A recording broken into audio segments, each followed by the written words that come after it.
I just got back from outer space, and you still got that stupid look upon your face. If you can guess what movie I just watched, I'm impressed. Men in Black 2, baby. So I watched Men in Black 1, I got Men in Black 3 on the way. The second one is entertaining. It's a small step down from the first one, but still, I'd consider a valid entry in the franchise.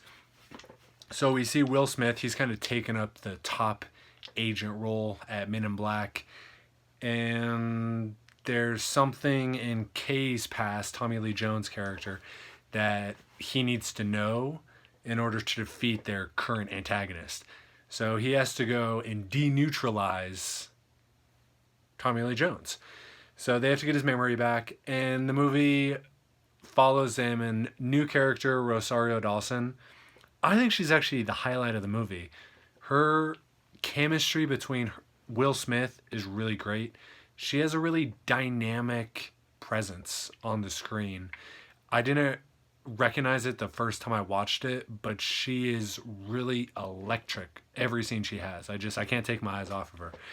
You know, when I first saw this, I saw it in theaters obviously, and I think I was like 12, and man, the model in it, the woman who plays the bad character, like the creature who has all the tentacles. Oh my god. Man, my heart was thumping the first time I saw this movie. She had me going. This time, you know, she does okay. The character is fine, I guess, but I feel like they could have done more with it. And really, my big problem with this movie is it feels more gimmicky. It feels like it's more of a novelty than it just trying to be a quality movie. It's like a lot of the aliens, you know, they don't seem authentic, and they're aliens obviously, so what is authentic? But it just feels like it took the lighter, funner approach opposed to really exploring deeper themes, which I think they could have done really interesting in a Men in Black movie. And I think they do a little bit more of that in the third one, but that review is yet to come. And they do it a little bit more effectively in the first one, which if you watch that review, you got a little taste of.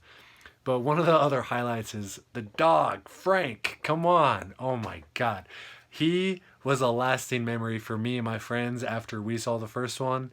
He's awesome. A singing dog, like when Will Smith comes out of the pizzeria and the dog is singing the Baha Men. I mean, come on, one of my favorite songs, and the dog is singing it. Oh, I die laughing every time it gets me. But no, the movie it's a respectable sequel. The ending I think is actually really touching in the sense that you see the similar paths that Will follows from Tommy Lee Jones. Tommy Lee Jones falls in love with, Zathura. That's the movie with Dak Shepard. Dak Shepard. But he falls in love with her, and then you see Will Smith fall in love with her daughter. And for a moment, I couldn't remember if is this like the same woman except her memory was erased. So Will Smith is falling in love with the same woman as Tommy Lee Jones, but they make it clear it's her daughter, which obviously makes more sense and is more understanding. But just to see them go through that path together, and when he has to let her go at the end. I mean, you know, Tommy Lee has been there, and now Will Smith is going through that moment, and it's a really powerful scene.